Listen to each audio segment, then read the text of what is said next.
Yes, people. Welcome to Fozi TV. We're back with another one. I call this the Justice League, innit? So I've got Mr. Dean and I've got Mr. Frank on the show again. As I said, I'm gonna try to do this as regular as possible, us three, and make the show, the best out of it that we can. It's a show about Liverpool, of course. We're gonna just like talk about Liverpool in general. What we feel about Liverpool and what we can solve, what we can, um, in regards to the games that we play, is it good, is it bad, and etc. So we're gonna discuss as much as we can. Please get on the chat and say what you feel, and not only that, please subscribe to both of these gentlemen's channels. They're right in the description, and I will put them obviously in the chat eventually as well. So yeah, just the more Liverpool fans that we have on our channels, the better for the channel as well. Yeah. So what's going on, Dean and Frank? Are you guys okay? Yep. Yeah, good. Man. All good. All good, bro. Yeah, man. As you guys are aware, we've lost in the Champions League again against the same team again that we lost to in the previous, obviously, games. What do we do from here, guys? Because it doesn't look like we're going to get any better. It doesn't look like, this head coach is learning from previous games, because if you play twice against the same team, you have to like find a way to beat them. Find, a tactics that can make your team more, attractive to watch, as well as, beating the opposition. So, Frank, we can start with you, mate. What do you think of the game? It was dreadful. It's as simple as that. We sat and endured 90 minutes of absolute garbage against Galatasaray. A little Turkish team. To me, they're a little Turkish team. Yeah. And we were beaten. And as you said, Fozi, they would beat us the first time, and he learned nothing. Yeah. Absolutely nothing to slot. And then he goes out there, plays dreadful. He has a few chances, yeah. but we were beaten. And it's as simple as that. And we shouldn't be beaten by teams like Galatasaray. Spot on, Frank. It is frustrating watching, that game the way we did, because we did a show with Dean and his channel before the game, and I said it straight away. We're forgetting what kind of team we're facing. These are the low block teams that's difficult to beat. So I don't expect any difference, because he doesn't know how to apply a formation which can overwrite that formation for some reason. And if you look at the chances that we had, obviously Florian Wirtz missed in the first few minutes. It happens. It's first few minutes. It's going to be, you have to get into the game somewhere, somehow, playing from the left as well. Didn't understand that. Should have actually had wingers, that can stretch the play. Think about it that way. If you can't open up deep line defending teams, stretch the play through the gaps, then you probably get more chances, if you know what I mean, guys. But if you're playing congested, you're not going to open up anyone. So, as you saw, if they had their shooting boots, Dean, they could have scored more goals. Especially was it Osman? That's his name. So yeah, what do you think about the game, mate? Yeah, bro. I just don't understand what the manager's thinking. We're playing Galatasaray. That's what we've got to really analyze. We played Galatasaray. We're not playing PSG or Real Madrid. It's Galatasaray. Like we've gone there with no width, none at all. All right, we missed the first few chances in the first 5 minutes. So yeah. What? Liverpool always miss chances, but we carry on creating chances. But we didn't. We play the same football all the time, no matter what's going on. Side to side. Somehow, some brilliance will win.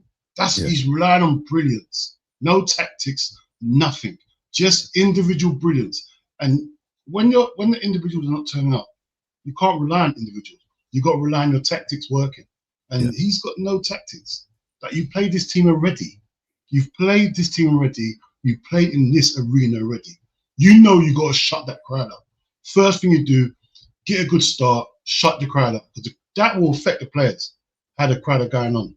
That's the first thing you do. That's what all good teams do when they go to Anfield. You try to first 20 minutes. Let's try to quiet down the crowds. So what's the difference here? Yeah. Like, if we scored early, different game. We should have, when we was on them to start off with, we should have kept on going. But we sat back, we let them back in the game, and then the rest is history, man. We just done normal stuff, missed chances, defensively. That I don't know what Konate was doing. He went back to the old Konate. Bruv, the game made me sick. I ain't gonna lie, it's not. It made me Can I sick. come in there about? Yeah, listen, it's freestyle. Come and talk as much as you want, guys. It's fine. Can I come in there about Konate? You know, as you said, Dean, which is quite right. You know, back to the old Konate. Now the point says they scored a goal, and he says one fella was offside. Yet the fella who didn't play offside, and it went through to Konate. Konate fumbled it. The lad put it in. That should have been allowed. That goal. Yeah, should have been a goal. That should have been a goal. You know, and as far as our goal was concerned, non-goal. I don't know what I said at the time. I said that it was a hand that put it through to the to the trajectory of the goal line, and that was it. That's why it was disallowed. I said that at the time. You know, when they were showing us in slow motion, and if that would have gone the other way rather than towards the goal line, it wouldn't have, it wouldn't have been disallowed as someone as it did. It's just ridiculous refereeing.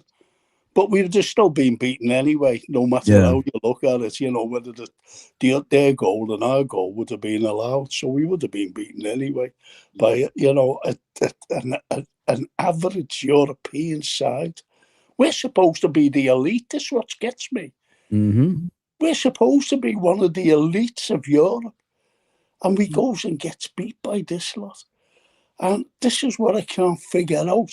As you said, Dean, you know, the tactics of Slot, he just hasn't a clue how to play a team that he's already played. He's learning absolutely nothing. And what's the backroom staff doing? What are they doing? Because they're as useless as him.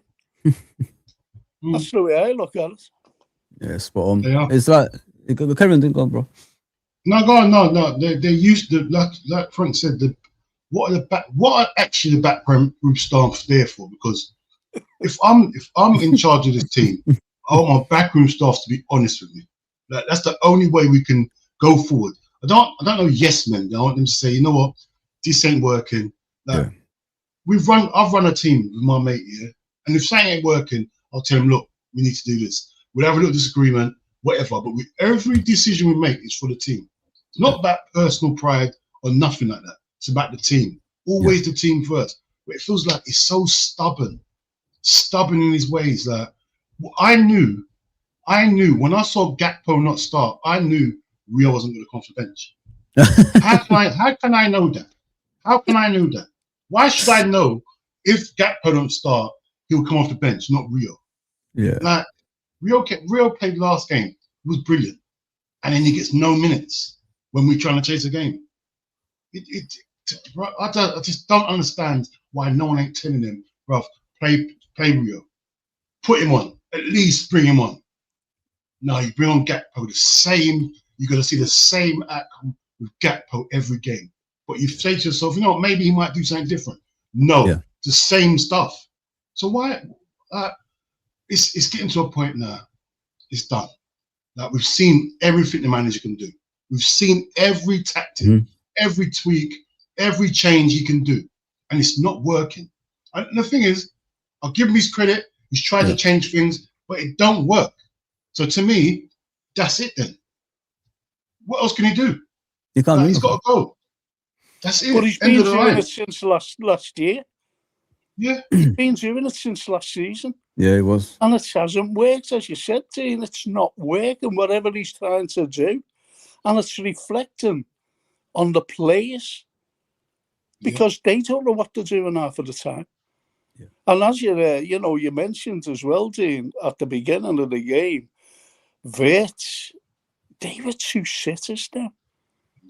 And, for a player of his ability and so-called ability, that is, I don't know the lads, you know what I mean? I don't watch German football, And when he first came, you know, they were saying he's great, this fella, he's a well beater, and yet he missed 2 bloody sitters.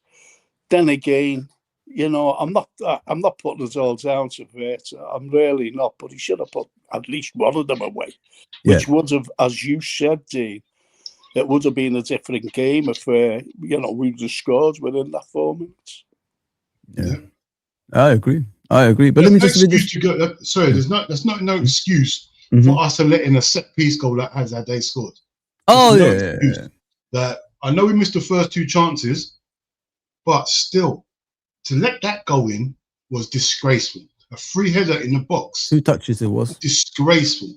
Absolutely disgraceful. Anticipate the first one from Osman and then the second one from Lema, I think his name is. So there's 2 chances, there's 2 opportunities there, Dean. They could have stopped that. You know what I mean? When they didn't. The players, they're just not brave. I don't know what it is with 2 headers in the box, in our 6-yard box. That's mad. Free. That's mad. Mad. It's nasty, man. Seriously. That is crazy. I mean, and not only that, was it the first few minutes of the game, as usual, if you know what I mean? Like, that's what we concede. I left after that first goal. I said, you know what? It's going to be a long game. There's no point, because when we concede a goal, we don't really come back from it anyway. So, and, you know, the atmosphere was heating up every single time our players had the ball. They were booing them and they started, you know, panicking, making some stray passes like Gravenberch always does. Have you seen his passes the other day as well? It's the same thing. He doesn't pass it to his players.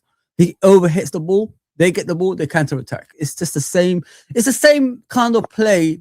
I've seen. It's like you watching the same movie again and again and again. Nothing's gonna change. You've seen it before. I mean, I've seen this movie before. I don't want to watch it again. Let me see something else. And I can't believe this head coach doesn't go back to the training ground and sort things out. I really can't believe it, because there's no way you can tell us here they've looked at the game and you know, they sorted it out on the training ground. There's no way, because the same players are doing the same passes, same shots, same defending style, same everything. There's nothing has changed. And not only that, give credit to Mohamed Dasfeli, guys. I thought he had a brilliant game, because I don't think a lot of people spoke about that goalkeeper. Some of the saves he made the other day, I don't think he's the best goalkeeper I've ever seen, but listen, he tried his best. That's all I can say, man. He made some great saves in that game as well. He made that header, didn't he? You know, where every sinew in that lad's body to tip it around the post. That would have made it 2-0. And I wonder how we would have felt if that would have gone in without that save. Yeah, man. And for Royal, big up, my guy. It's pretty easy. Either what he is coaching isn't being done by the players, or the players are not listening. Get utter rubbish, coach. No structure between the lines. What do you think about that, guys? This comment here. Well, there isn't any structure, because there's some gaps, you know, from midfield to our defence. Look, I've grown up since the Shankly days watching Liverpool, and our midfield has always protected the defence. This midfield, I don't know whether it's the weakness or what, but they're not protecting the defence. No. And so I don't like criticising players, I really don't. But McAllister, you know, McAllister's a great footballer, by the way, but his pace is dreadful. Yeah. You know, he's trying to chase back, and I'm looking at the game, you know, and I'm laughing. I'm actually laughing. I'm having a laugh at the game. Whereas, you know, I'm saying, he's just beaten every single time. Albeit that he gets clattered as well, but he gets up and he plays on, and he's a strong lad. But unfortunately, he hasn't any pace whatsoever to protect our defence. To be honest, Frank, if you look at McAllister under Klopp, he never. You know what I love? Let me say something, guys. Like, if you look at Klopp's team, I know we're going back, but I have to, in order for people to understand what happened to these players. So if you look at McAllister under Klopp, we never question his pace, because he positioned himself in a way that he doesn't get outpaced, which is put yourself in front of the player. If the player touches you, you get a foul or you regain the ball somewhere, somehow. Now you look at our players, they're too far away from everybody. And, you know, their positioning doesn't make sense, because once that opposition gets the ball, they get at us and they get behind us every single time. So, do you guys think is a tactical issue or is it a player issue? Because I think it's a tactical issue. Because 11 players can't be that bad. I know I keep going back to that, Dino. Sorry about that, but 11 players can't be that bad. They can't be that bad, surely, guys. Fozi, I think it's both because you know it is, yeah. Like you know me, I don't like. I shouldn't say I don't like him, but McAllister's not my sort of player. Like, I know you told me that enough. already, yeah. That I know it's not his fault. He's no pace. For me, the league's progressed now. Like everyone's athlete now, and we got to progress with the league because we get left behind. Like, I know the tactics are wrong, but you need one of them players. I know Szoboszlai does the hard yards, and Gravenberch can do the yards. McAllister, because Gravenberch and Szoboszlai ain't like what we would call hard men, hard hitters, yeah. So all three of them got to put tackles in. And sorry, if you go past McAllister, that's it. You've gone past him. He's not catching you up. Like, if you go past him, that is it. End of. And the amount of time McAllister is the last one of our defenders. Like he's sitting. Like, and if they go past him, it's a free run onto the defenders. Like so, it's tactical because he plays McAllister in that pivot with Gravy. Yeah. And a lot of times he pushes. He tells Gravy you can go forward. Yeah. And it leaves McAllister there. The last man. So you go past him, you're through because McAllister's not recovering the tackle. So exactly. That's what that's what I mentioned before. If anyone gets past McAllister, our defense is totally exposed, and this is why we're letting stupid goals in constantly right through the season. Yeah. We're letting goals in left, right, and centre. Now, they are, as you mentioned, Fozi, are the tactics? Yes, they are tactics. Because our midfield is so far away from the defence. And sometimes the defence, I've seen slots on the sideline going, move up. And we're caught out again on counter-attacks. Yeah. Every game. And, he hasn't learned anything. This is what I mean about slots. He hasn't learned a bloody thing about, Liverpool. I'll tell you one thing that he hasn't done, and I'm being honest here. He's never embraced the city. Exactly. He's never embraced, I'm a Scouser, as you know, he's never embraced us, fans. He's never embraced us. Because you've only got to look where his wife lives. She's never come over here. Yeah. And this is just my opinion. If he was so, a great manager, which he isn't, and the likes of Edwards and Hughes, who brought him in because they're friends of his, I think he said to his wife, listen, I'm taking this Liverpool job, but it mightn't last. And that's why she stays back in Holland. She said, well, I'm not moving if I'm not going over for a year or even less than a year. If you think that you're not good enough to be the manager, because he isn't. He's well out of his depth. From Feyenoord to an elite European club. It's a whale club. It's a whale club. We're the elite, along with the likes of Real. Top three, man. Top Barca. Three. AC Milan. Well, that's it, and that's what I think. I really think that's that she said, oh, I'm not going, because I'm not there moving house again. I agree with you. Frank, that's exactly what I said in my thing. I said, if he can't inspire his wife to come and live with him in this country, how's he going to inspire any players? End of the day, you are the. I don't want to sound chauvinistic now, but you're the man. You're the breadwinner. You are the manager of Liverpool FC. Everything in your household stops. Like your kids got to change. Whether you've got kids or not, everything's got to uproot and move because of you. Yeah, this is the most important job there is. I don't care if your wife is doing. I don't care what job she's got. I don't care what's going on. You're Liverpool manager. You're the manager of Liverpool. Everything's got. You see it all the time. Everyone uproots their family if they've got a big job, and you don't get much bigger jobs than this. Oh, no. This is a prime reason to uproot your whole family, to come and live, even if it's for 6 months. Yeah. You move everyone over here. Like, because you don't know what's going to happen. This is Liverpool. You got to be comfortable here. How can you be comfortable with your wife and your kids are back in Holland? It don't make no sense. Like, have them under your house. And I can't, my kids are not with me. I've got a big job. Like, my kids are coming with me. Like, there's no two ways about it. How can you tell me the biggest job and your family's back in Holland? They've got no say in the matter. You are coming with me. All right. No, you're not coming. Oh, I've got a new family then. I've got a new family in Liverpool.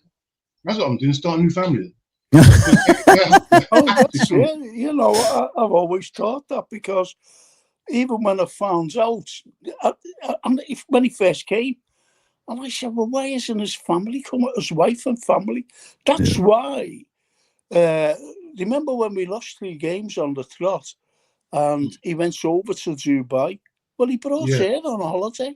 He brought her on holiday to Dubai instead of being up at the AXA with his backroom staff trying to figure out why we got beat and why we shouldn't get beat the next game, which we did against Man United. You know, so this is what kind of a fella he is. And yeah, look, I don't, you know, there's Mertesacker sacked, and the likes of who was it, Ten Hag, another ballsy fella, sacked. Yeah. You're gonna like this, guys. So maybe you know, these ballsy men are not suited to Liverpool. I don't know. Mm-hmm. Look who's back. Figure out every excuse under the sun, you know, to see why Liverpool are in dire straits under the coach who, I don't know, I'd like to throw him under the coach, to be honest. Yeah. It's true though. What do you think? Yeah, what do you think, guys? Him coming back? Hold on, he's not with the rest of the squad though, is he? That's him. No, he's not. That's him. No. I swear, he's everywhere on Twitter right now. Shut up. You're joking. No, this can't be that. Who's that? Who did you say coming back? Isaac. Isaac. Look, that's Isaac. That's him there. Yeah. I didn't know he was doing footwork. I didn't know he was doing footwork. Yeah, he's back, man. That's incredible. He's doing the rehab. Yeah. Thank God it's not an ACL. Let me just put it that way, you know what I mean? Yeah. Yeah, because if it was an ACL, that's out for the season, man. But yeah, look, he's finishing. It looks like, he looks like he's back on his feet now. Well, that's good, because he is a great player, you know. He is. No getting away from it. And it's just unfortunate that, you know, that tackle. But you can't blame the player who tackled him, because he's trying to stop him from scoring, which he did as well.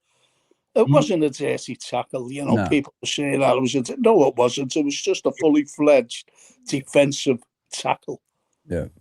And unfortunately, he's got to try to block the shot. Like, he's a yard off it, but you have to try to block the shot. It's a last resort tackle, isn't it? And I never blamed, what's his name? Who was it again? It was Van der Ven. Van der Ven. I never blamed him for it. I said, you know what? End of the day, that's what all my defenders do. Show a bit of heart and try to get there.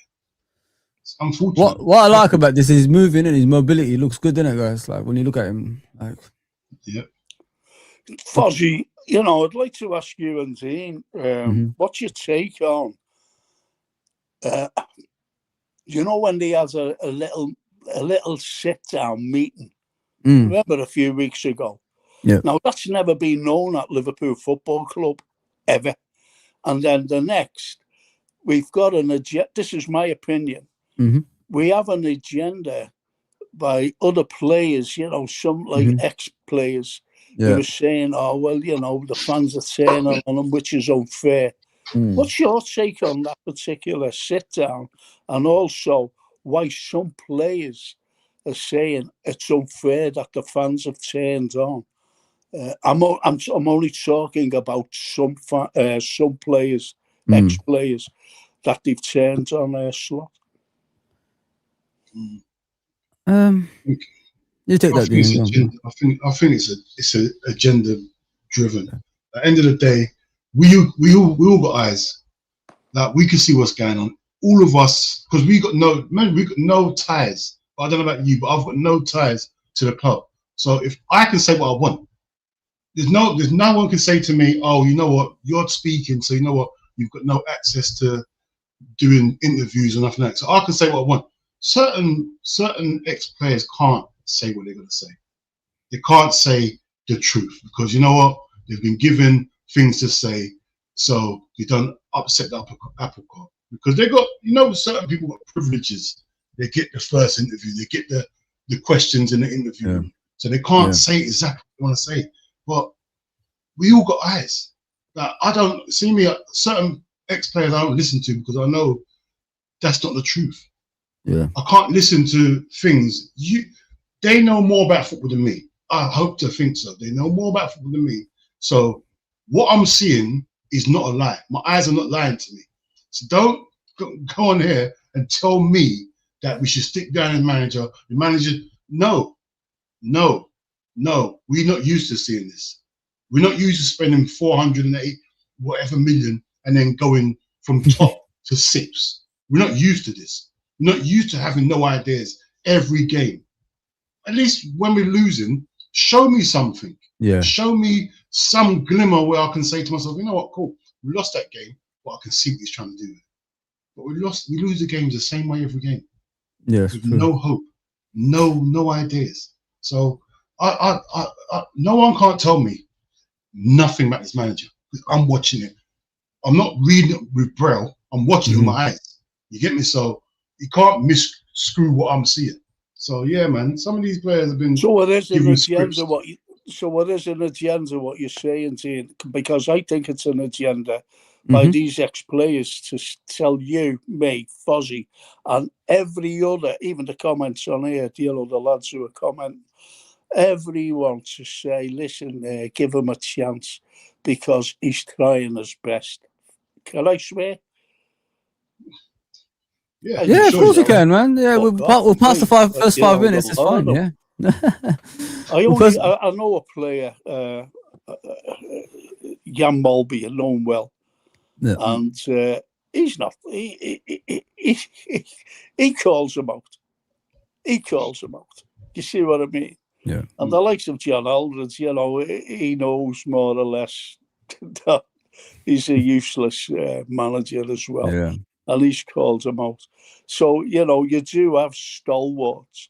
And I'm talking about Aldo Scouser. I'm talking about the Great Dane. You know, the adopted Scouser, the adopted Scouser. That's what they said. And they know the score. Yeah. They know the score, you know, and they know how we feel. And this is what Slot doesn't understand about you and me and everybody else, about Liverpool fans, what we want, what we were brought up with. We had gone through barren years, of course we have. But, you know, when Slot came, I mean, when Jürgen came, he brought them back. He brought us back. He brought us back to the elite. This fella, no, I'll say this. And people keep saying he won the league last season. Listen to me. When Jürgen left that squad, that season, his final season, it gelled. Yeah. Right? He came in, the Slot man. He came in, and then he started. He was playing the Liverpool way, you know, the high press, everything, and then he got a cushion. He got a cushion to win the league. Then he started playing last February or March. I'm not saying this year. I'm talking about last season. He started playing his system, and it wasn't working until we played Spurs, oddly enough. And then when Solanke scored that goal, you know, he changed tactics, or the lads did, because everybody was out there, you know, up here in Liverpool, everybody wanting us to win the league at Anfield, and we did. And then he reverted back to what he's playing. Oh, Frank disappeared. But yeah, to his question, I think he's on the phone, innit? So he's gonna probably run out or something. To his question, oh, you're there. He just disappeared. I'm sorry there, boys. Carry on, Frank. No, you know, so look, to me, I tell you who won the league, and it wasn't him with his system. Yeah. And this is another thing about Mo Salah.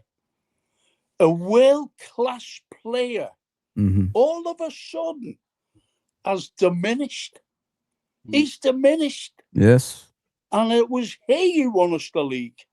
Yes. With his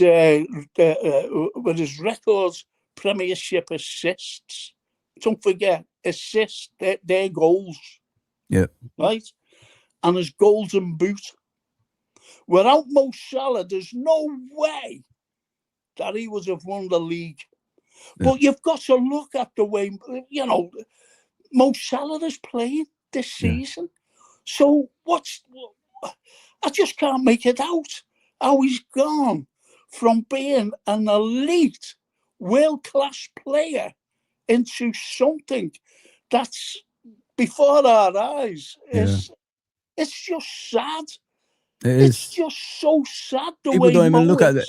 Frank, people don't even look at it from that point of view. What I said was, and I say it many times, I'll say it again, when you got a tactic on the pitch that's not suitable to players, how do you think they're going to perform? They've been playing the same tactic for the last 8 to 9 years, these players that's been there longer than... Even the players we brought in, think about it this way. You brought them in because Klopp only buys players for the formation that he has. They have to fit that system. He doesn't buy for the sake of buying. There's other managers that, like Arne Slot does. That's what he done in the summer.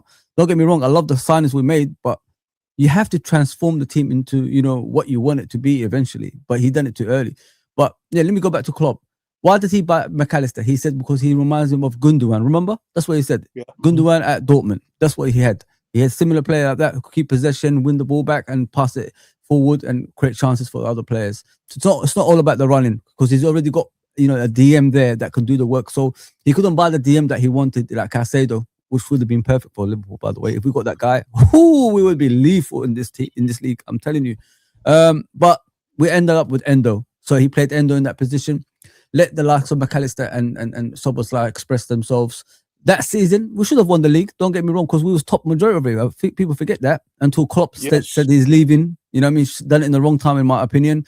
Because once you say you're leaving, the players will say we'll do it for you. Then afterwards they look at it from a point of view. Oh shit! I signed for this club because of Klopp. Now he's not going to be here. What am I going to do? You know what I mean? So you don't really corrupt the players' minds when they have that momentum of winning the league title. And then you look at the referees, what they did to us that season. Tottenham away, Man City at home, and there was more games actually than that we got screwed over in. So eventually, obviously, we didn't win the league title because there's too many obstacles in our way to win that league title. So the next season, the players are used to what they saw the season before when they missed out on the title. They just went all for it the season after. That's why we won the league, because they had that experience from the previous season. They learned from that. Don't trust referees. Don't trust, decisions on the pitch. Let's just go out there and express ourselves. And then they won the league. It's not Slot that actually, put anything on there. He just didn't change anything. Yeah, he just didn't change anything. The players he told them, go out there, we set a formation as you're used to. Let's go out there and play. And then, the second part of the year, because we've already won the league by that time, he decided to implement his ideas because of the pressures from the outside, people telling him, but you're winning the league with Jurgen's team, you're winning the league with Jurgen's tactics. A good manager that knows football, that has no ego. You can have an ego, but in a way of ignoring the outside noise, would have just said, what, don't talk to me about that stuff. I'm winning the league. You know what I mean? And I would have went forward with that. But him, unfortunately, he fell for the trap of rival reporters, rival fans, when they told him that, you won the league with Jurgen's team, Jurgen's tactics. He tried to change things too quickly. Now look at the results that we're getting. If he did it slowly, like a smart manager, I don't think we'll be in this position. And I said it in the beginning of the season. Dean can attest for me. Frank can attest for me. I said, if we slowly implement the new players, we'll be better off in the second phase of the season. But we didn't even do that. We rushed them too quickly on the pitch, as we did with Graham Souness in the past. And then we were all over the place. 9 games out of 12 we lost, guys. What do you think is going to happen when you lose 9 games out of 12? The players' minds are already in loser mode. You know what I mean? When you're once in that loser mode, it's hard to recover from that. So this is what happened to us this season. That's why we want him out. And as to your question, Frank, in regards to the players that's supporting this guy, is because they don't want to lose their ambassadors for the club. So if they say a bad thing, they won't be allowed to the club, are they? So they won't be allowed through those gates. So this is why they're saying things like this. Everybody can see the guy is at his depth. Let's just be honest there. And I hope I cleared a lot of stuff up, man. No, you're Can I just say one thing? Yeah, I'll go against a couple of things here because you notice I have to give him a little bit of credit. Yeah, because he did change Gravenberch. He made last season. He made Gravenberch. He changed Gravenberch's role, put him in a DM, which worked. He made Salah. He gave Salah freedom, no defensive role. We'll let Szoboszlai do your defensive duties. I'll give him credit for them two things because he did change that up because Gravenberch wasn't a first teamer as we knew it when Klopp was there. He was in and out of the team. So I will give him credit for them things. But other than that, yeah, man, he's like what you said, Fozi, man. He let the reporters get into his brain that using Klopp's tactics, Klopp's players, and his ego's so big. He says, "No, I'm changing everything."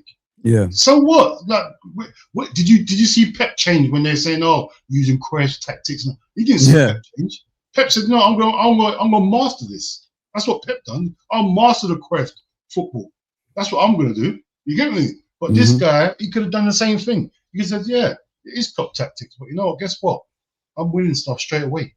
Simple. That's it. Well, you mentioned there, Gene, about Gakpo. Now, look at Gakpo. Did I say Gakpo? I mean Gravenberch. Not Gakpo. Did I say Gravenberch? Gravenberch. What do you say, Gakpo? Gakpo.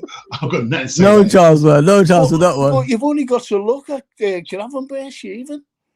You know, he's just had a 270K, rise, which is great for anyone, But has he been playing great this season? No. It's been appalling. Can't pass That's the ball. what I'm saying about players. How have they fell off the pitch? And it's only because of tactics. I keep telling people that, but they don't understand. I don't think they understand. I don't know if I'm saying it in the wrong way.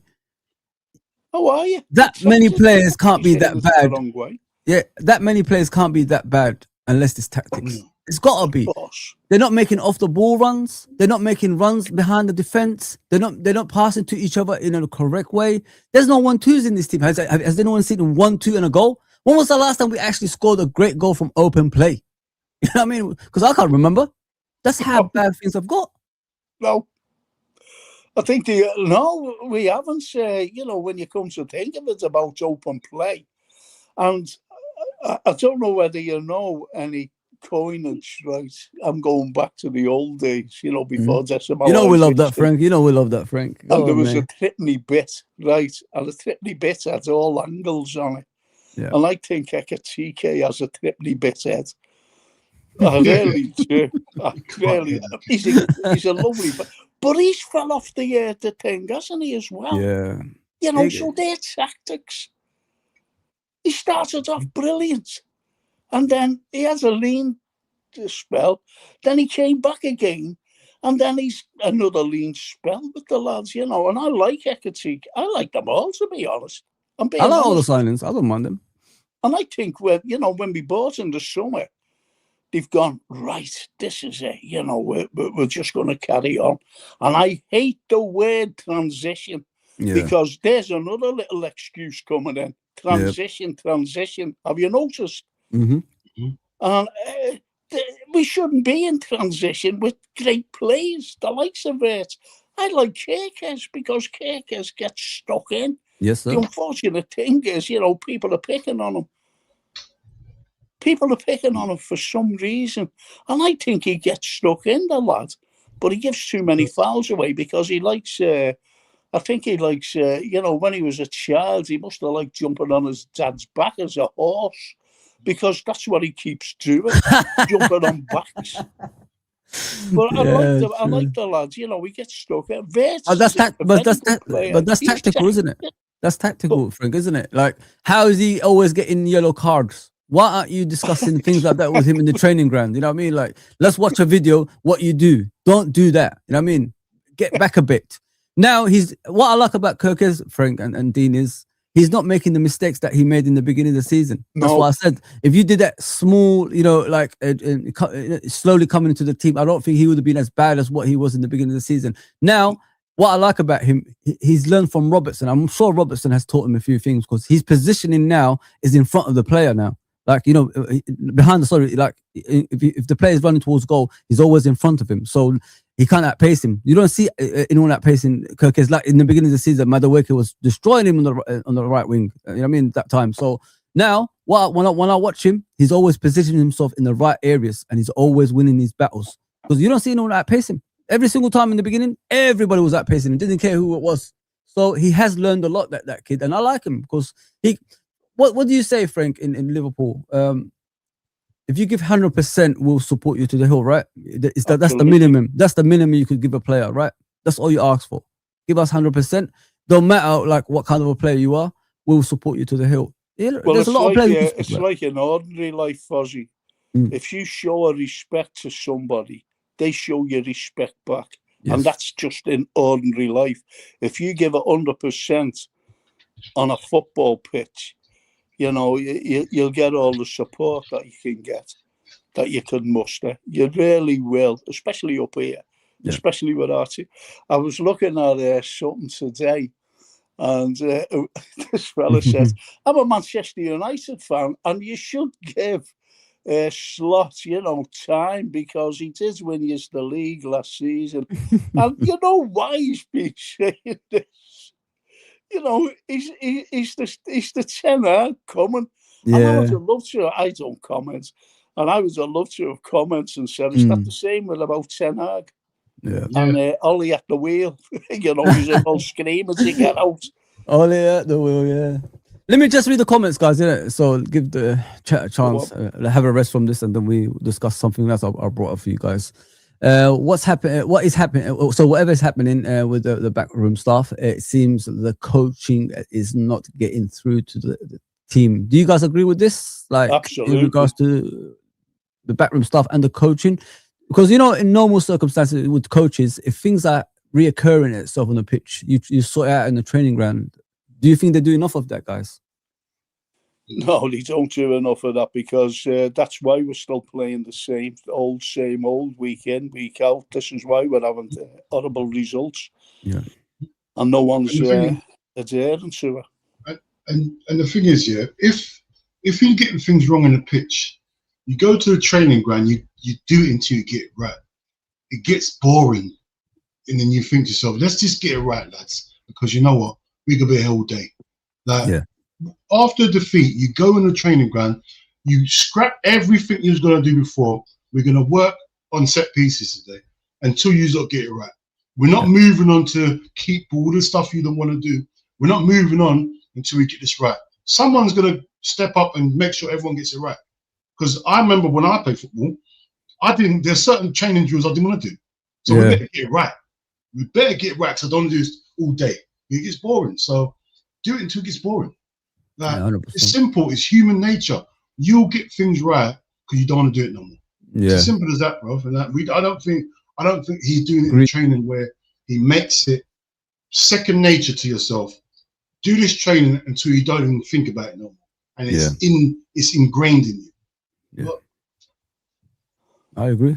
I totally agree. Yeah, Amrish says, I guess Galatasaray, we did not have any urgency, no aggressivity, no running, and no awareness. It is like coaching players under 18 team. When it happens, you have to bring passion and motivation. I agree, Amrish, 100%. I think that's a great comment, because there's no motivation whatsoever by Slot. None whatsoever. When you see him standing on the touchline, all you see him is either run back or run forwards. They're the gestures. Yeah. And then his hands in his pockets. Yeah. That's it. There's no motivation whatsoever. Nothing. Someone said to me the other day, guys, like close to the club, Arne Slot is a nice guy. That's why the players don't respect him like they did with Klopp. If you know what I mean. when I heard that, it reminded me a bit of like Roy Evans, if you know what I mean. If you guys remember Roy Evans, what did the players used to do to Roy Evans? They used to walk all over him, bro. You know what I mean, Collymore wasn't even, you know, coming to the training. He only came once a week. You know what I mean? That's how much of respect, you know, Spice Boys and all that stuff back in the day. You know what I mean? That's what it reminds me of when I hear he's a nice guy. And I agree, you know, like looking at Arne Slot, does he motivate me in regards to put, you know, when I need help, to put me in my place? No, I don't think he's that type of manager. It's like Frank said, he doesn't like represent the city like Klopp did, or you know, other managers before him. That's number one. Number two, if he motivates these players and has a management skill, would the players be as bad as what they are right now? I don't think so either. So everything that we think about this head coach is pretty much correct, because if people are saying he's a nice guy, then nice guys finish last and they get sacked eventually. You know what I mean? And that's how I see him, like from what I've seen him do this season, because nothing's changing. The players are disrespecting him, and they don't think much of him. Because I remember under Klopp, one mistake, that's it. He's gonna put you in your place. You're either not gonna be on the pitch, or you're gonna be on the bench, or you're not gonna be in the squad at all, or you're gonna be gone from this football club. That's Klopp in a nutshell. And every player wanted to play for Klopp because he believed in them. And what I love about Klopp, guys, is the difference is with Klopp, he will motivate you to such a way, even if you're an ordinary player, he will make you into a brilliant, like a world-class type of player. That's the difference. That's man management. You know what I mean? And this guy, what worries me, if we get out of the Champions League this season, if we've got no Champions League at all, forget about the Europa Leagues. I don't really think about that much. Not only the players that's currently I'm worried about, that probably going to push for a move because they see a sinking ship, as they say. And then you got to look at the recruitment. How can he recruit players when he has got no pulling power as well? You know what I mean? Klopp, one phone call from Klopp, from Klopp, you're going to Liverpool. That's how easy it was under Klopp. What has Arne Slot got for players to come to Liverpool? There you go, man. Yeah, that's a great comment, that, because it's personality, isn't it? Look, he breezed in Liverpool. He breezed into Liverpool Football Club as though it was, you know, his place. This is it. And look, I've said it time and time again. He gets off. He just goes away somewhere because he comes back with a nice tan. Always comes back with a nice tan. And he treats Liverpool Football Club as a travel agency. Yeah. And again, I'll go back to what I said before about when we lost 3 games on the trot. And instead of being our actor, he brought his wife to Dubai. You know, during the international break, instead of being up at the AXA with his backroom staff. And it's shocking. It really is shocking, you know, to think that he just must have just gone up to whoever it was and said, book me a ticket to Dubai. And that's it. And came back. And we got beat by Man United, if you remember. Yeah. So, you know, he's treating Liverpool as though it's a shop. A shop. And I just don't like the man. I'm sorry. You know, I might be talking out of order, I don't know, but he's not treating my club and my city and the fans as though they're nothing, because he hasn't embraced us. He's never embraced the city. No. You see what I mean? And, you know, we want managers to embrace us.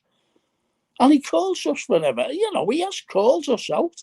The fans. Yeah, he did. He even calls that Klopp. You know what I mean? Oh, yeah, he calls out Klopp because, what did he say? You mentioned the Europa League there, Fozi. Yeah. And he says, when I came, they were only in the Europa League. Yep. I'll tell you what I call him. I call him the Ringo Starr of football. Because Ringo Starr was the luckiest man on the planet to be a drummer with the Beatles. Spot on. And that's what I call him, the luckiest man in football. He's the Ringo Starr of football. And that's that. I've always called him that. Yeah. Do you guys agree with this comment? We're going to go through the comments, of course. Xavi Alonso, next manager, if you can't get Klopp. Are you both Klopp? If Klopp and Xavi, which one would you choose? Sorry. What about you, Frank? If they become available, being honest, I'd like Xavi. I'd like Xavi because I make Steven Gerrard as number 2. I really like that because Steven's a Scouser. He's a Scouser. He knows what Liverpool is all about. He knows what the city's all about. He knows what you're like, Fozi, and what you're like, team. And he embraces us. He knows what Liverpool fans are all about. So Xavi and Steven as number 2. Yeah, I think me, Klopp, of course, because there's a psychological factor in the modern game, and I need someone like that to, make me happy again, if you know what I mean. So, but if it's Xavi, I can't argue with that because you look at Xavi and his age, and he's been to Real Madrid already. He doesn't have that Real Madrid over his head anymore. He could have that longevity as a manager at Liverpool Football Club. If he's successful, we could dominate for years to come under him as well. And he's got ideas. The guy's got ideas, you know what I mean? And don't ever judge a manager on Real Madrid, you know what I mean? Because that's a circus over there. Everybody knows that. If you move there as a player, if you don't play like well in the first 2 games, you'll be out the door. So I wouldn't worry about, what he did at Madrid, especially thinking about it. If you look at his record, I think he's better than Zidane and Ancelotti and all that stuff. His win rate was the highest. He had the highest out of all of them. So I wouldn't judge him on that 100%. But the players got rid of him though, didn't they? That's what you get at Real Madrid. That's what you get at Real Madrid, Frank. You know what I mean? Exactly. The players run the show over there. It's unfortunate he wasn't smart enough. If he was like Klopp and rejected, I know he played for them and he rejected teams like that, I would have admired him even more. But he's done that. Didn't work out.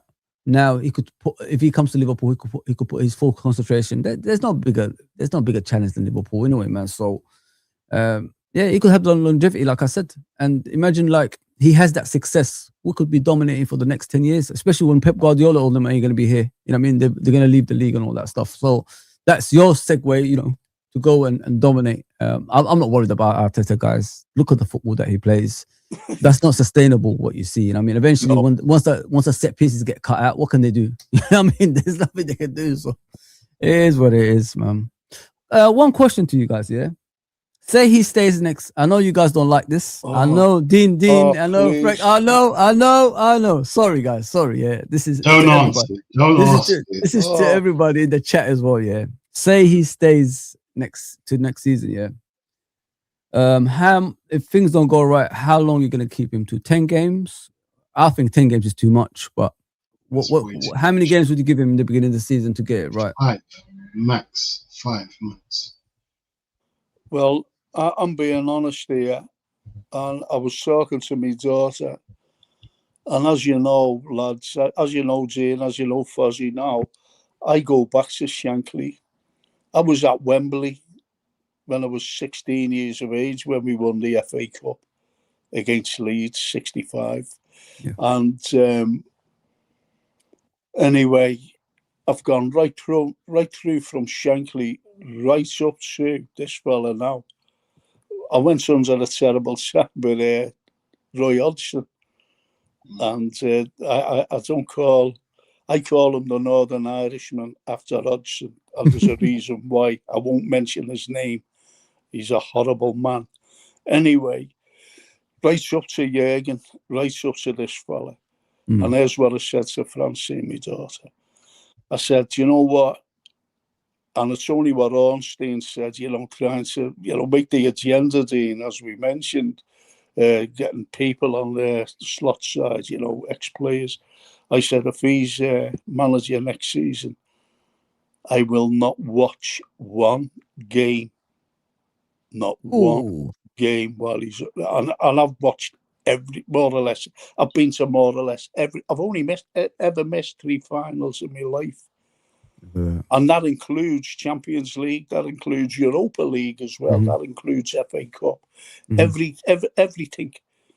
everything I've seen, and it's a shame for me to say, and I mean a shame, for me to say that if he's manager next season, I will. That's it. That'll be the end for me.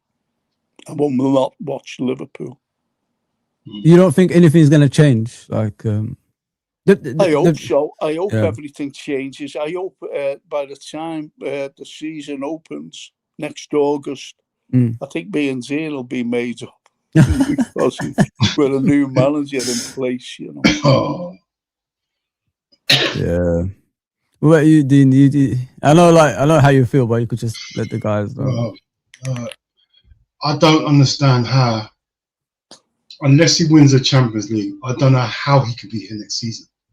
Like, end of the day, in all walks of life, in any sort of business, you got to review the season. You got to review what happened. You got to review your staff. You got to review the results. You got to review everything.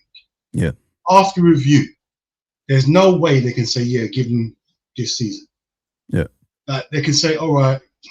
In fact, they can't even go, because what it is, we've always had hope. As Liverpool fans, we go into the season thinking maybe we can do this, we can do that. Yeah. If I'm going to next season with this guy in charge, I've got no hope of nothing. Yeah. I don't think we can win a single thing. There's not a cup or a league I think we can win under this manager. And that's the worst thing as a fan, going into the season with no hope.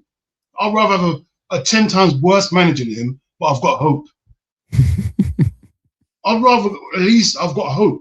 That's what Jurgen instilled in us, made us believers. Yeah. Now, we're not believers no more. We don't believe nothing this guy says. We don't believe we can win anything. So I can't. I really can't go into the season with this guy. Seriously, I can't. The reason I say that, gents, is because if you look at the round the table, I don't know if you actually watch the full show. When I watch things, I just want to hear what they're saying. And because, with Jurgen in the past, what I loved about his press conferences, he always gives you that little bit of, clue that he's not happy. You know what I mean? With the signings he has, not lack of signings or with the owners. He always gives you that little clue, as I remember, whenever I used to do his press conferences, but people don't pay attention to that. He was telling us he was struggling before he actually announced he's, leaving Liverpool, and people didn't really pay attention to that. And I used to say on the actual chat shows, I think this guy is not happy, man. This guy, wants to leave and all that stuff. Because I don't think, people really, really in-depth analysis on the videos that we watch from these managers and all that stuff. Because when I watched around the table, the excuses they were making about Jota, the new players, and etc., it looked to me like when you've got Billy Hogan and Richard Hughes next to you and you're in the middle, they are supporting him through this season because of what happened this season.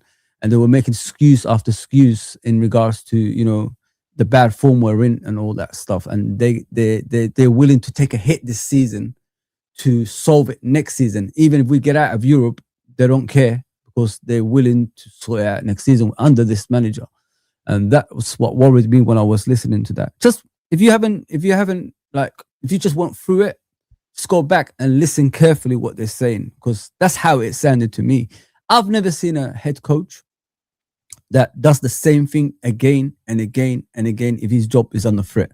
If your job is under threat, you got to do changes. You got to make something out of nothing. You don't play Salah. You don't play Gakpo. You don't play these players. You know what I mean?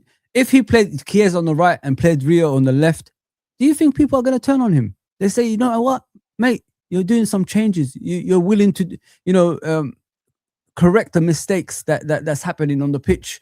Even though if you win, lose or draw, we're still going to support you because we're seeing you're making some changes on the pitch. We're seeing like you've realized these players are not trying for you anymore. But he doesn't even do that. He persists with the same thing week in and week out. That's why I'm saying, like, he's not worried. You know what I mean? Because a worried manager would change things. And I honestly think he's going to be here next season. The more I looked at that around the table and the more I look at the way he's behaving this season as well. But yeah, it's just me. It's just me, maybe, man. But I hope it's just you, Fozi. Yeah, because under pressure manager doesn't do what he does, mate. There's no way you do the same thing again and again and again. If you're under pressure, you're making changes, man. You got to like get the fans on. Do you know what I mean, Dean and Frank? You got to get the fans on side. You know what I mean? You're willing to make changes on the pitch. Because every single time you watch him, guys, yeah, I don't know about you guys. Within 20 minutes, maybe 15 sometimes, I can see how this game is going to be turning out. If you know what I mean. And he doesn't even make any changes. I'm thinking to myself, guy, mate, you don't need to make substitutions all the time. Make some changes with your formations on the pitch. Make us hard to beat. But the teams keep getting at us like this every single time, and he's not making any changes whatsoever. That's not a manager under pressure. That's a manager that's comfortable. And that's what I said, and I still stand by that. He's going to be here next season, and they're willing to take a hit of the Champions League, even if we're not in it. He's going to stay. Well, what about reverse psychology there? What you're saying? What if he's playing that bad? He knows what he's doing. Yeah, and he knows, about not changing his system or his tactics or anything, and he wants to sack. Because he will not go. He knows that the fans are totally against him. Mm-hmm. Totally. And yes, he keeps repeating, wash and rinse. Rinse and repeat, yeah. Like, it's like a washing machine. Yeah. And he's doing the very same thing. So he could be looking for a handsome payoff between 10 and 15 million quid. Pay him. See me, he's got to a point where I don't even care no more. You lose more money for them to get the Champions League. I'm paying 10 million to get in the Champions League right now. That's what I'm on. I'm got to a point where I don't even know if we're going to qualify. I don't know. I don't know if we're going to beat Galatasaray next week. There's so much questions I won't question them if I'm thinking, it's Galatasaray, of course we will. But after watching us against them last game, I'm thinking, they're going to Anfield. Oh, do you remember the days when we say, they're going to Anfield? And that was the end of it. I was thinking, they're going to Anfield. We're not even thinking about what team we put in that. We're saying they're going to Anfield. Anfield will beat them. Yeah. That's how we was going. Like, Anfield will beat you. That's it. Nah, I can't even say that no more.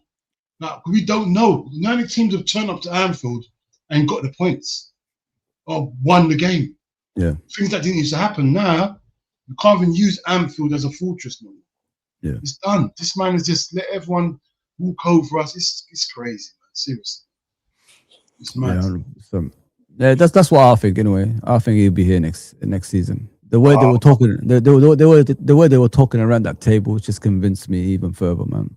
No, don't say that, please. I don't want it to happen, of course. I don't want it to happen, but it's what I see. You know what I mean? When I watch interviews and all that stuff, I've never seen that interview coming. I don't know if you guys know. Normally, when they have this around the table, they advertise it early, don't they?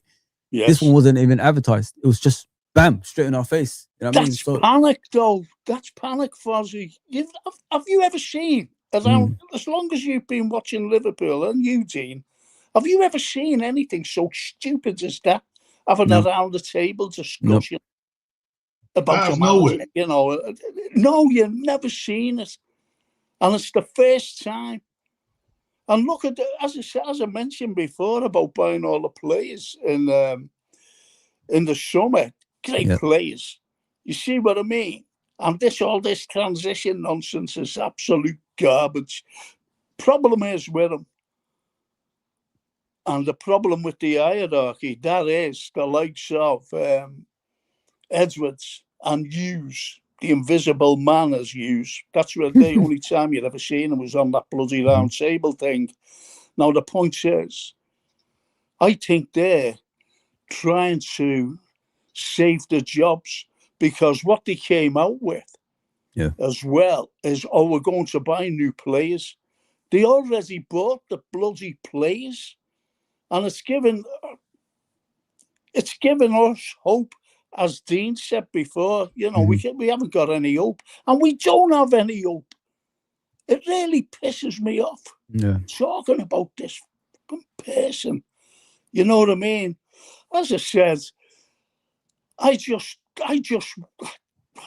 want him out the club. I just want to look.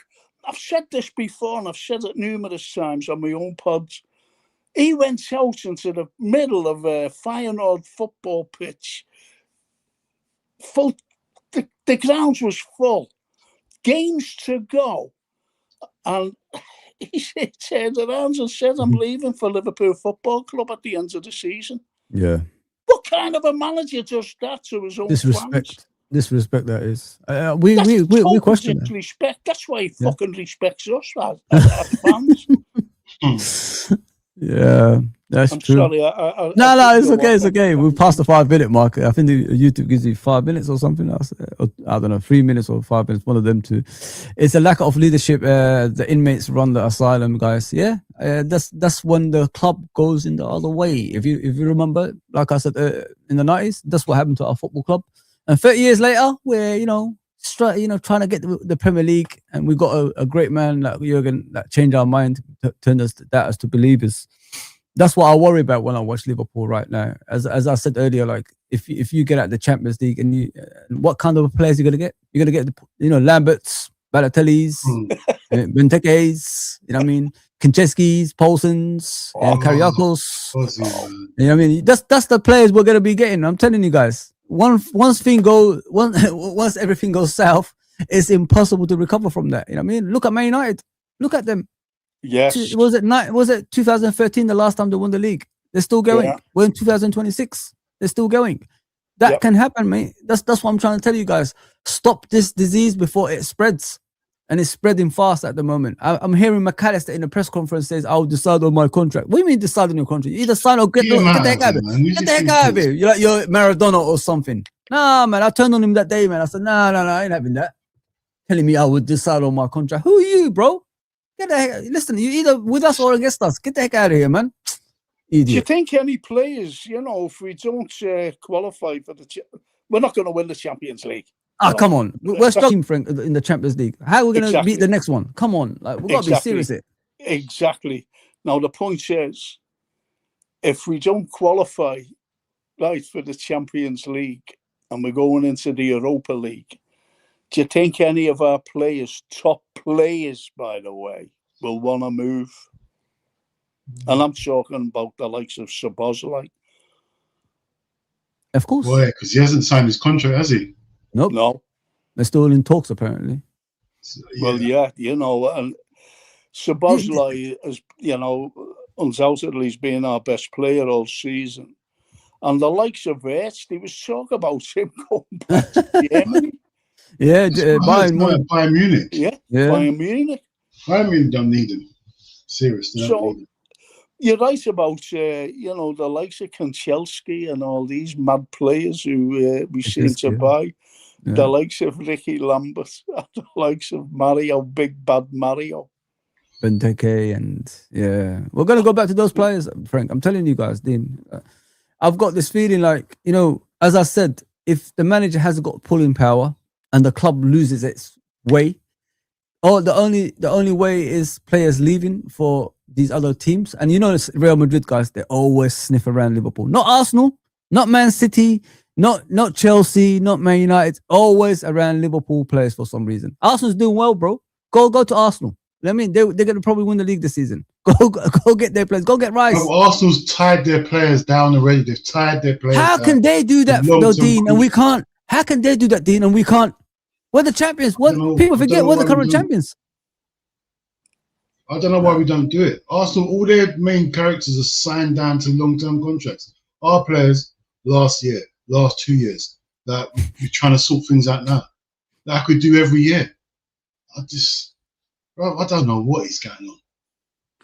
How can you be sell to buy, but you can't sign players onto contracts, and then once they leave for free, we can't buy any players? Do you get what I'm saying, guys? Like, it doesn't make any sense. You're telling me as a club, I'm sell to buy, but I don't sell players because my players leave for free. Yeah. So what's the point? Being a sell to buy club then? We don't sell nothing, bro. We run them down to the ground and let them go for free. But whose fault is that? There you go. Whose fault is it? And it's the director of football, isn't it? Mm-hmm. And that's Richard Hughes. But also Michael Edwards, he runs the football club. He runs the football club, Michael Edwards. Now, don't forget what he did, Michael Edwards. He walked away from Liverpool. And I know why he walked away. Mm-hmm. And I know he was told to walk away, put it that way, okay? But you'll be back within 2 years. And that was because Jurgen Klopp, we've been talking about him, right? He had the power of the fans, which he did, just like Bill Shankly did, like Bob Paisley did, like Joe Fagan did, like Kenny did. Yeah. You know, they had the power of the fans in their hands. And they didn't like it, FSG. They did not like the power that he had. And that's why you go away. You'll be back within 2 years, because Jurgen never, ever got on with Michael Edwards, ever. They despised one another.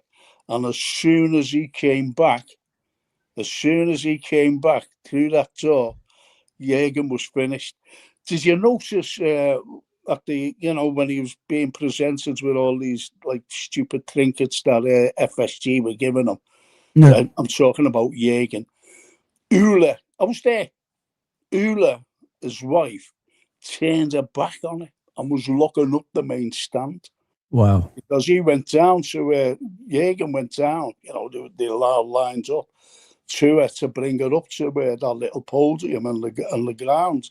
Mm-hmm. And she just turned her back. She didn't want to know, because that's why Jurgen was leaving. And did you notice, I did, that Trent, he was not just like crying tears in his eyes or anything. Mm-hmm. Well, he was bawling his eyes out. Mm-hmm. And that's why he left. Because Jurgen promised him, you'll be, when he was a kid, mm-hmm. he said, you will be captain of Liverpool. You will be an English international player. Mm-hmm. That's what I'm promising you, son. And then his dad went in, you know, he was like a dad to him. And he just went and he bawled his eyes out. And also the chat, that's why he left. And people say, oh, he was taking Spanish lessons. Oh, fuck off, taking Spanish lessons. It's because Jurgen left, because he knew then in the November that he was leaving. Yeah. And that's why he said, well, if you're leaving, I'm fucking leaving as well. I'm sorry to swear. Nah, mate, Frank. You know, I don't, guys. It's very rare you see me swear. You know what I mean? But I have my moments. Don't worry, Frank. I have my moments. Chronic says, "Big up, Frank, the legend, Fozi and Dino Magneto." Yeah, call me Magneto. Is that Chronic? Is it? Yeah, it's like, oh my gosh. Frank, I got it the other day, man. I got it the other day, man. Because I used to play rugby when I was young. I used to play rugby and football, yeah. So Cal put this. The rugby. Some rugby players got to play this sort of head guard thing. Petr Cech used to have, Petr Cech. Yes, that sort of thing. It was only about 2 or 3 rugby players. Everyone who doesn't want rugby going like this, every player. About 2 or 3 rugby players had to play the head guard. So they put a head guard on me. They done AI. It looked crazy. They done a Magneto one. It was funny though. It was funny. I'll give them their dues. It was funny. Dean is funny, bro. I'm telling you, man. You know what I like about older people, Frank? We could take a joke. You know what I mean? Some people take it as an they don't understand. Like, we could take a joke. People would take it as an offense if someone did that. Now I see, profile pictures, Frank, of people like this here. And what Chronic has got in his profile. They got Dean on there now. What Chronic? He's famous. He's famous now. He's made it. He's made it. It is what it is, man. End of the day, when you sign up to do YouTube and this stuff here, you sign up for that. End of the day, like I said, I always say to people, look, man, this ain't real life. Real life, no one's gonna come up to you on the street and disrespect you in your face. This is fun. This is jokes, whatever. And the people know how far they can go. They can't go crazy. At the end of the day, it's a laugh, isn't it? It is what it is. Yeah, man. Strong. But you want to see my pods when I'm doing a watch along? I'm just laughing through the game, because I can't believe what I'm watching. Yeah. It's ridiculous. It's bad. And really, someone really came bad. on, later and said, sorry, I'm late, Frank. What have I missed? I said, you've missed a cracking laugh. This is during the match. It's becoming a joke now. It's becoming a joke. And I'm going to kick your head in, Fozi, when you come up. I daring to say he's back with us next season. Can't be here next season, seriously. What do you think of all players, boys? Mm. Because I've got something in the... I'm going to mention 2 players. Yeah. Right, all players now. And Yeah. you must have looked these up. And I'm talking about Liverpool players. Right, 2 players, right? Because we've got something. Go on, Frank. What did you think of Tommy Lawrence and Tommy Smith? Tommy Lawrence. Lawrence. No, he was a goalkeeper. The one who got interviewed in the goalkeeper. He plays in the FA Cup final, 65. He was our goalie until Clemens came in. Yeah, they called him keeper sweeper, innit, Frank? That's what he was. That's right. He was the first keeper sweep. Brilliant. What a nice guy. What a nice guy. I remember that interview when the guy interviewed him in the shopping mall. Accidentally, by the way, Dean. You know what I mean? The guy came up to him and he said, do you remember the 1965 final? And he said, Tommy Lawrence. He was interviewing Tommy Lawrence, not knowing it's him. You know what I mean? I was there, yeah. Well, that's what he said. He said, I played in it. He was the goalkeeper. He was a great goalie. All right, what about the other fella, Tommy Smith? I'll tell you for why. I've heard a lot of stories about him and Howard Gill. I don't know if people know about the story. And Graham Souness getting involved and all that stuff. Great player, don't get me wrong. Great, leader for the team. Known as the Anfield's Iron. Iron, yeah. He played as a centre back and he scored against, was it Real? Who was it he scored against the European? Was it Real Madrid when he scored a header? In the European Cup final. It was Borussia Dortmund. That's it, yeah. And that was his last game, innit, or something? Yeah, Borussia Dortmund's when he... I was there, I was in Rome. When he scored the header from a corner from... highway corner. Yeah. See, I'll look back, Dean. I wasn't born, but I look back, Dean. That's what I did. Well, I'll tell you I think I see it, but I can't remember the names. He went like this, with his arms up, as I remember. He arms up. Yeah, I remember the goal. Yeah. Honestly, Dean, he was a great player, mate. Honestly, he was known. Have you ever heard of we'll drink till Lily the pink. Well, in that particular song is the Anfield's Iron by, a band called The Scaffold. Yeah. During the 60s, that is. Yeah. And that's Tommy Smith, the Anfield's Iron, because he was so hard. People in those days, players in those days, they weren't dirty. They were just hard. Getting into the tackle. They were just hard players. And that's what Tommy Smith. Now, when Fozi comes up, you're going to go you'll be going to a game, won't you? Yeah, I should be at some point, yeah. Okay. Unfortunately. I'll tell you what I'll do for you and Dean.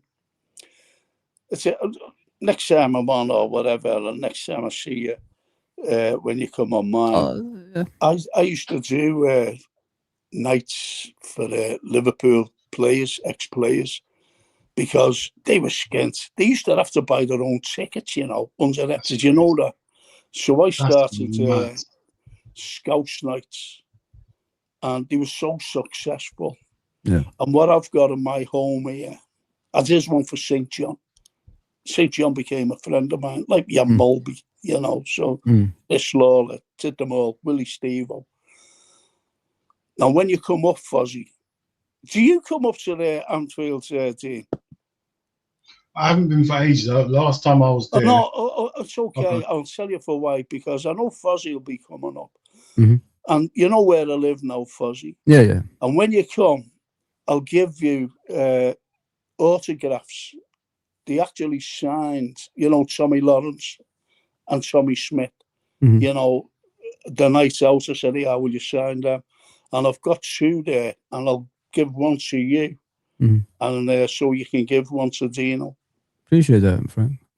Yeah, The man. nice you, little things, you know, they're about that big. Honestly, they're good.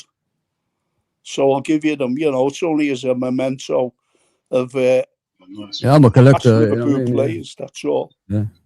I'm a collector, as you can see, guys. That's John Aldridge. Well, there you go. There you go, John Yeah, you Aldridge. everything. Yeah. Well, I've got. I'm You got looking everything.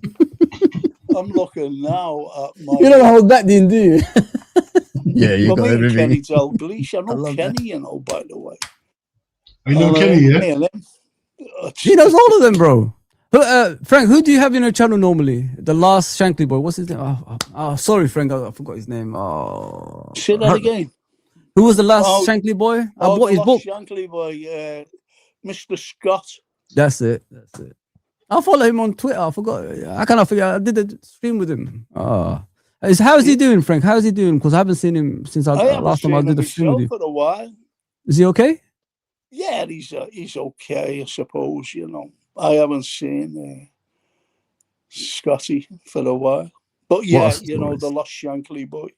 What a story, I've got a book man! here you can have. Belonging. I've got the book. I bought it. Oh, you got one? I'll give you that when you come up, and you can give it to Dean because it's an insight. Yeah. Into how Liverpool was, do you know? Yeah, definitely. I'll be. That's my school thing, man. Definitely. Yeah. Trust me. Yeah, the stories, like when I used to do streams with Frank and Scott. Wow, what stories! I used to just look forward to doing streams with you every single time, Frank. That time, the stories he's talking about Shankly and all that stuff. Amazing stuff, mate. Shanks. Amazing stuff, mate. It was an incredible. This is what I mean. The difference between Bill Shankly, come on, and Slot.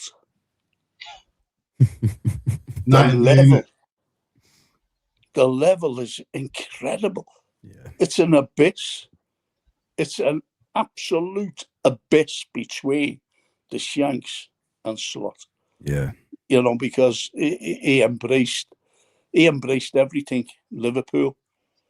And like Frank, Jürgen. Yeah, and if it needs criticism, he will criticize, wouldn't he, Frank? He would actually criticize if he has to. I think when he came to Liverpool, he said it's like a toilet or something like that, didn't he? Yeah, he did. Because, you know, the grounds hadn't been touched for many, many years. And he said it's like a toilet. And look at it today, you know, super stadium. But it could be better, to be honest.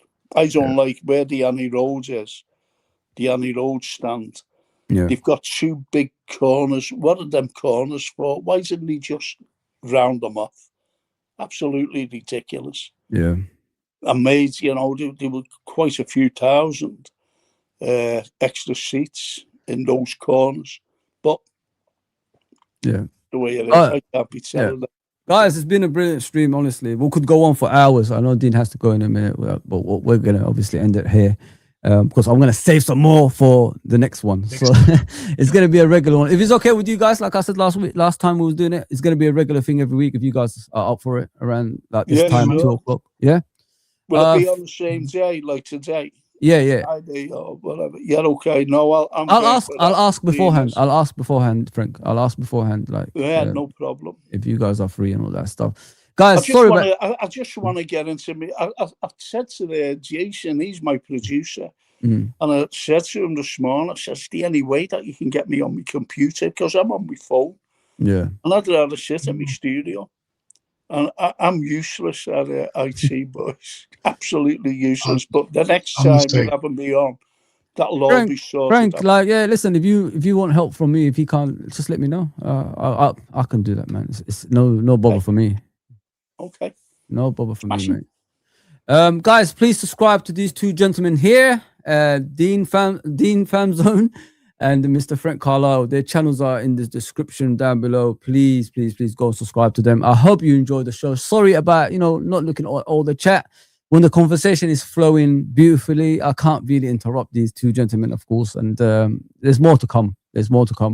Appreciate you guys, honestly, for giving me your time, guys. And, us discussing, Liverpool, even that we hate to discuss Liverpool in the modern day, but it is what it is. It is what it is. Frank, is there anything coming up soon? Well, on my channel, I've got. See, I'm a PhD historian, and I swear a lot. Yeah. Sorry about swearing. Anyway, I'm doing tonight, 7 o'clock as usual. I'll do a current affairs. What's going on? You know, in the world today, the likes of Iran and Trump, and obviously, you know, Ukraine and whatever, Russia. So I'll be doing that tonight. And tomorrow morning at 10:30, I do a, you're not going to believe it, I'll do a film and TV review, but everyone talks about football. So, and my plans is on next Tuesday about football, because I do my history show on a Monday, you see. So Tuesday, I'll be doing, you know, it's like a pre-match for the Wednesday against Galatasaray. Nice one, Frank. What about you, Mr. Dean? Yeah. Today, I ain't gonna lie, it's about other people today. I've got to go and do a show with George right now. Liverpool, Tottenham preview. Then I've got a, what's it called? Would you two fellas come on my show sometime? You know, after Perry is on. Yeah, is that okay with you? Yeah, of course, man. Come on, Frank. Come on, brilliant. Thank you. You don't need to ask, man. Just tell us, guys, I need you on. We're on, man. Don't worry about that. Yeah, man. Definitely, man. Dean, you got anything to say? I'll put you. Not me personally, but I've got a show now with George.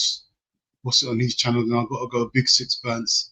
Then end the stream, and then the Sam later on. So it's a busy day for me, but nothing on my channel itself today. Yeah. You get me? So, but yeah, man. If you want to catch me, I'll be about. Just scroll around, you'll see me in other streams today, man. Yeah, big up, bro. Big up to everybody. Thank you, guys. I should be back sometime tonight, most probably. I need to do a panel show with our regular guys. If you guys want to jump on in the chat as well, I'll put the link there, and we could have a big, massive chat show if you want. Yeah, guys, like, share, and subscribe, and we'll see you soon, man. We'll be back. We'll be back next week. Take care, everybody.